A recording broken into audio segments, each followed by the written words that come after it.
ვიწყებთ ახლა საუბარს პირდაპირ ეთერში.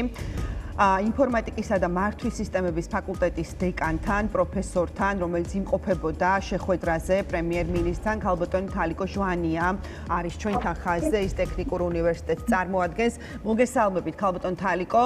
მოგვიყვებით, აი ყველას ძალიან გვაინტერესებს, როგორ მოახერხეთ დაგერწმუნებინათ პრემიერ-მინისტრი, რომ ეს გადაწყვეტილება უკან წაეღოთ, უკან დაეხიათ და იმ პროტესტს, რომელშიც თქვენ იყავით, კვირეების შედეგი გამოეღო. მოგესალმებით. ჩვენ ძალიან ბედნიერები ვართ. ძალიან დიდი მადლობა მინდა გადაუხადოს საქართველოს პრემიერ-მინისტრს, რომელმაც 2 საათნახევრის ჩვენ მცირე ტექნიკური ხარვეზი გვაქვს პირდაპირ მოусმინა. მოისმენა ყველა ის არგუმენტები, რომელიც ჩვენ მქონდა და მან მიიღო ის გადაწყვეტილება, რომელიც თქვენ მოისმინეთ და რომლითაც ყველანი ძალიან ბედნიერები და კმაყოფილები ვართ. კი ბატონო, რაღაც მარტივად მესმის ქალბატონ თალიკო, ესე მარტივად რაღაც არგუმენტები კობახიძეს რომ მოასმენინეთ, იქვე შეთანხმდით რომ უკან წაიღებდნენ ამ ინიციატივას, რაღაც მარტივად მოხდა ეს პროცესი, იმიტომ რომ მანამდე იყო არაერთი შეხვედრა განათლების მინისტრთან, განათლების მინისტრის მოადგილესთან. მართალი გითხრათ, თქვენ ალბათ ადევნებდით ჩემ გამოსვლას თვალყურს და მიხარია რომ მე მქონდა ეს ოპტიმიზმი და მართლაც გამართა მან მოусმინა საინჟინრო ინტელიგენციას ნამდვილად ალბათ ქვეყანას აუცილებლად ქვეყნისთვის უაღრესად მნიშვნელოვანია ყავდეს მას საინჟინრო ინტელიგენცია, აკადემიური პერსონალი და მე ვთვლი რომ ყველა ქვეყანას და მით უმეტეს დიახ, მესმის, ისმის ქალბატონ თალიკო. ყველა ქვეყანას აუცილებლად უნდა გქონდეს საინჟინრო ტექნოლოგიური სკოლა. კი ბატონო. საუბარია იმაზე, რომ ტექნიკურ უნივერსიტეტს დატოვებს ჰუმანიტარული სპეციალობები, ისინი გადავლენ მილევად რეჟიმზე, ხოლო ტექნიკური სკოლა გააგრძელებს თავის არსებობას. ისე, როგორც ეს დაუშვათ იყო 92 წლამდე.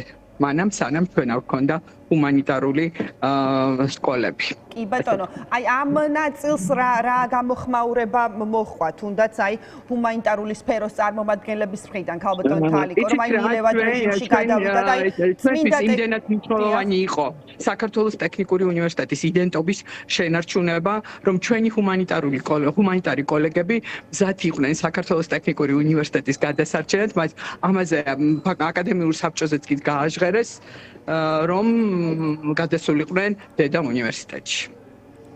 კი ბატონო, გასაგებია. იმიტომ რომ მათაც მიუხედავად იმისა, რომ ჰუმანიტარები არიან, პატრიოტული მოტივები ამოძრავებდათ საქართველოს ტექნიკური უნივერსიტეტის მიმართ, ამოძრავებდათ და ამოძრავებს დღეს. კი ბატონო, აი რა იყო მთავარი არგუმენტები ქალბატონ თალიკო, რომლითაც დაარწმუნეთ კობახიძე თუ რაღაცა უკვე გადაწყვეტილება მიღებული ქონდა ისე მოვიდა ამ შეხვედრაზე, აი თქვენ როგორი განცდა დაგრჩათ? თქვენ იცით რომ კობახიძესთან შეხვედრას წინ უსწრებდა საქართველოს განათლების მინისტრის მოადგილესთან შეხვედრა, განათლების მინისტრთან შეხვედრა, მართალია მე მეორე შეხვედრაზე არ ყოფილვარ, მაგრამ თუნდაც პირველ შეხვედრაზე ბატონმა ვიადმა გააჟღერა განათლების მინისტრის მოადგილემ, რომ შესაძლოა დაინახა რა ჩვენი განწყობა, ჩვენი დამოკიდებულება, მოისმინა რა ჩვენი არგუმენტები, ეფიქრათ სხვა მოდელზე, ასე რომ მე ვფიქრობ, რომ ჩვენი მთავრობა გონივრულად მოიქცა, იმიტომ რომ ძალიან აღრამართებული იქნებოდა დაანგრიო 104 წლის ტრადიციების მქონე ტექნიკური სკოლა. და მინდა გითხრათ, რომ საღმა აზრმა გაიმარჯვა, რითაც ჩვენ ძალიან ბედნიერები ვართ.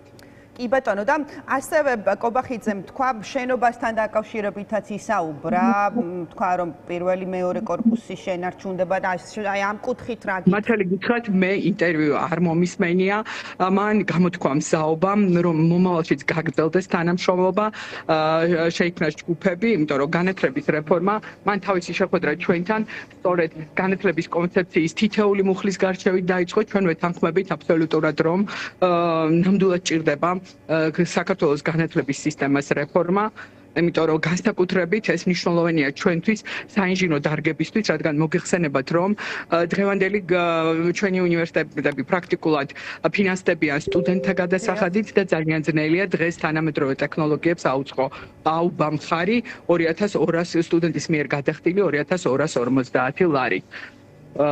ბატონი პრემიერი დაგვირდა, რომ ის მაქსიმალურად შეუწყობს საინჟინრო ტექნოლოგიური სკოლის ინსტიტუტის განვითარებას, რაზეც ჩვენ ძალიან დიდ იმედს ვიტოვებთ და ჩვენის მხრივ აღვთქვით მას, რომ ყველაფერს გავაკეთებთ იმისათვის, რომ საქართველოს აუზარდოთ მაღალი პროფესიონალები, რადგან დამეთანხმებით ალბათ, რომ დღეს თანამედროვე ტექნოლოგიების გარეშე საუბარი ზედმეტია ქვეყნის განვითარებაზე. კი ბატონო, ქაუტონ თალიკო, ძალიან ბედნიერები და გახარებულები ვართ. გილოცავთ, ბოლო კითხვა მინდა დაგისვათ, ქაუტონ თალიკო. აი ფაქტობრივად მილევად რეჟიმში გადადის ეს ჰუმანიტარული სექტორი, შეიძლება ითქვას და სადღაც ერთ წელიწადში ჰუმანიტარული სექტორი გადავა მილევად რეჟიმში, წელს არ გამოცხადება, როგორც მან გითხრა, ამ სპეციალობებზე მიღება და სავარაუდოდ ახლა დეტალებისკენ ნამდვილად არ წავსულვარ. იცით რა მაინტერესებს, აი ერთი წლის შემდეგ ფაქტობრივად. იცით რა, თქვენ იცით რომ მანამდეც ყოველთვის არსებობდა საქართველოს ტექნიკურ უნივერსიტეტში, სანამ გაჩნდებოდა სპეციალისტები, ჰუმანიტარული კათედრები და სავარაუდოდ ისინი ან ჩვენთან ერთად, ან შემდეგ პედა უნივერსიტეტში გააგრძელებენ თავიანთ საქმიანობას. კი ბატონო, იცით რა მაინტერესებს, აი ფაქტობრივად ერთი წლის შემდეგ უკვე ჰუმანიტარული სექტორი აღარ იქნება, ხომ ტექნიკურ უნივერსიტეტში ესე არა, ერთი წლის შემდეგ რატომ? მილევად რეჟიმში ნიშნავს, რომ კიდევ 3 წელი იქნება ჰუმანიტარული სექტორი, სანამ არ მოხდება.